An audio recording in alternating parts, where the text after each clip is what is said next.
tahu what is an idol kalau dalam bahasa Inggris? What is idolatry?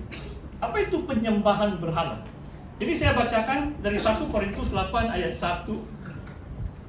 Tentang daging persembahan berhala kita tahu, kita semua mempunyai pengetahuan. Pengetahuan yang demikian membuat orang menjadi sombong, tetapi kasih membangun. Pastor baca dulu pelan-pelan. Jika ada seorang menyangka bahwa ia mempunyai sesuatu pengetahuan, maka ia belum juga mencapai pengetahuan sebagaimana yang harus dicapainya. Tetapi orang yang mengasihi Allah dikenal oleh Allah. Ayat 4. Tentang hal makan daging persembahan berhala kita tahu, tidak ada berhala di dunia dan tidak ada Allah lain daripada Allah yang Esa. Perkataan di sini adalah Theos. Tidak ada Theos lain. There's no God but the one God, kecuali Tuhan yang Esa.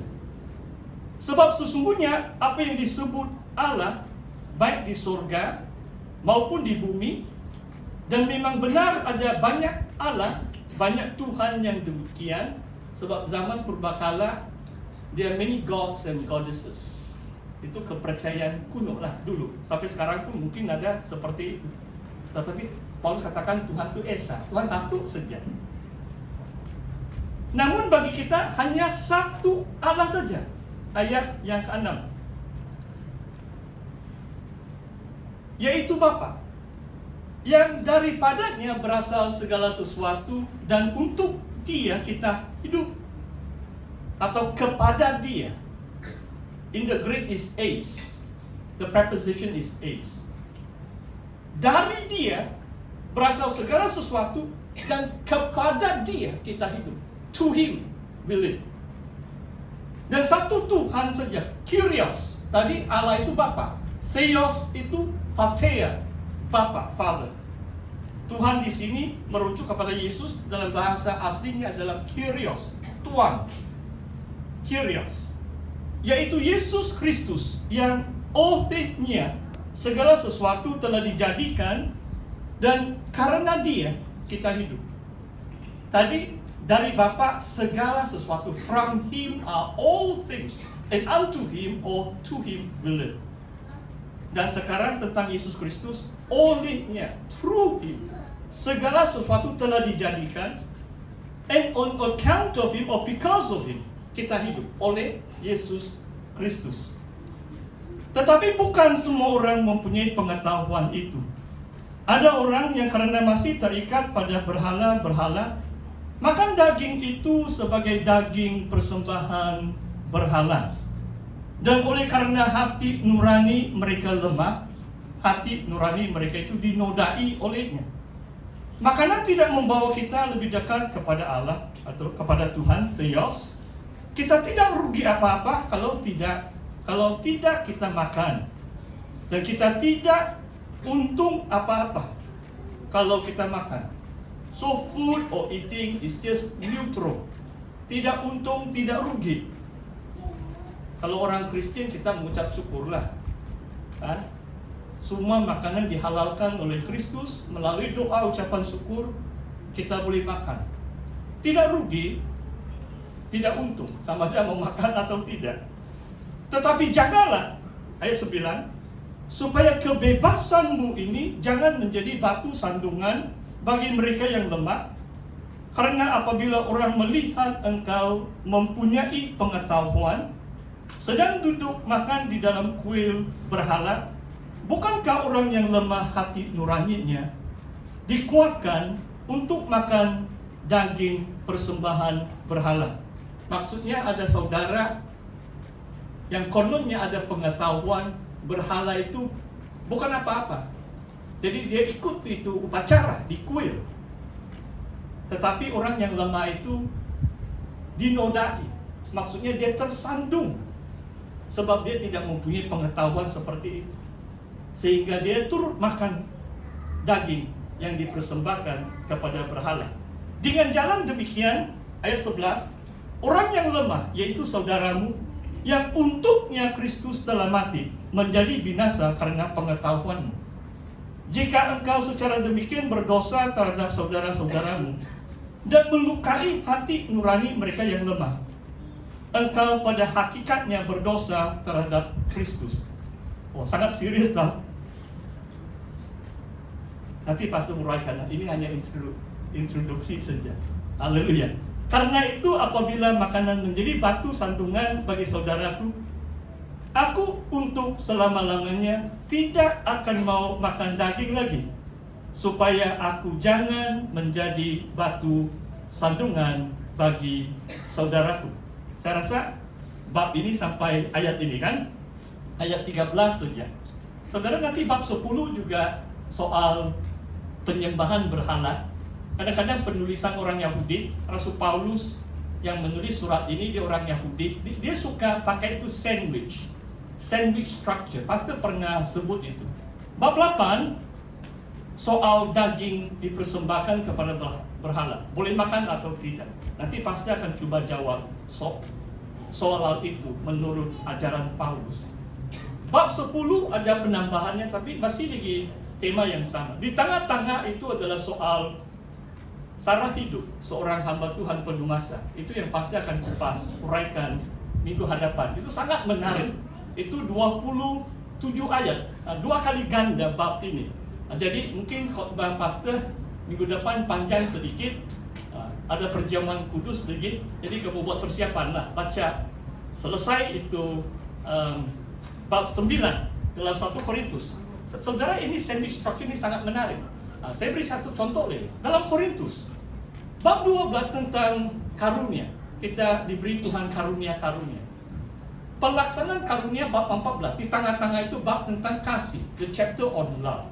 Jadi sandwich between love, maksudnya di antara karunia-karunia yang Tuhan berikan bab 12 dan pelaksanaan bagaimana kita lakukan atau melayani Tuhan dengan karunia-karunia kita. Di tengah-tengah itu adalah bab tentang kasih. Dengan artinya adalah kita harus melayani Tuhan dengan kasih. Jangan show off kita punya karunia-karunia. Tanpa kasih itu tidak berarti. Tanpa kasih itu macam gong yang hanya bunyi, kosong saja. There's no substance without love. Saudara, kembali kepada pertanyaan, apa itu berhala? Perkataan berhala dalam Yunani, eidolon, sama juga lebih kurang bahasa Inggris, bahasa Melayu pun menuruti bahasa asli, bahasa Alkitab kita, bahasa Greek atau bahasa Yunani. Eidolon itu adalah idol, ya. Idol itu lebih kurang sama lah bunyinya. Kalau bahasa Melayu pun boleh juga idola kan, itu penyanyi idola. Hati-hati ya kamu sebut itu, sebab ada arti konotasi yang negatif kalau kita silap cakap. Saudara, dalam ayat pertama adalah tentang daging persembahan berhala. Jadi ada soalan yang diajukan kepada Paulus dari jemaat Korintus. Bolehkah kita makan makanan yang dipersembahkan kepada berhala? Zaman kuno, saudara, hampir setiap upacara atau persatuan perdagangan perniagaan mereka akan menyembah berhala dulu. Kalau Yunani itu di Korintus ada Jupiter, ada Zeus, macam-macam itu ilah, patung-patung di sini sana. Dan biasanya upacara itu, apalagi kalau ada jamuan, daging itu, haiwan itu, yang dipanggang itu, disembelih itu, akan dipersembahkan kepada berhala dulu. Baru mereka makan.